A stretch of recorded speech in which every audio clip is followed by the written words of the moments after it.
আমি পাটায় বেটে মশলা তারপরে রান্না করব। পেঁয়াজ কেটে নিয়েছি, আদা, রসুন আর হলো কাঁচা লঙ্কাও বেটে নিয়েছি। কড়াইয়ের মধ্যে বসিয়ে দিয়েছি, কড়াইতে দিয়ে দিলাম তেল, ফোড়নে দিয়ে দিলাম সাদা জিরে, 2টো এলাচ, দারচিনি, তেজপাতা, গোলমরিচ। এগুলো ফোড়নগুলো একটু লাল করে বন্ধুরা ভেজে নিতে হবে। কয়েকটা গোলমরিচ, লংও দিতে পারবে, তো আমার হাতের কাছে লংটা ছিল না। তো এবার ফোড়নগুলো লাল করে ভেজে তারপরে পেঁয়াজগুলো দিয়ে দিয়েছি। পেঁয়াজগুলো দেওয়ার পরে দিয়ে দিব কয়েকটা গোটা রসুন। এইভাবে রসুনগুলো দিলে খেতে ভালো লাগে, অবশ্যই দেওয়ার চেষ্টা করবে। এবার পেঁয়াজটাকে খুব ভালো করে ভেজে নিতে হবে। রসুন আর পেঁয়াজ খুব ভালো করে ভেজে নিব। এখানে যতটা ভালো করে ভেজে নেওয়া হবে মাংসের স্বাদটাও কিন্তু ততটাই ভালো হবে। এই পেঁয়াজগুলো ভাজতে সময় লাগবে আমার 5 মিনিট।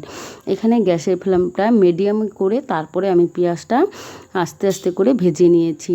এবার পেঁয়াজটা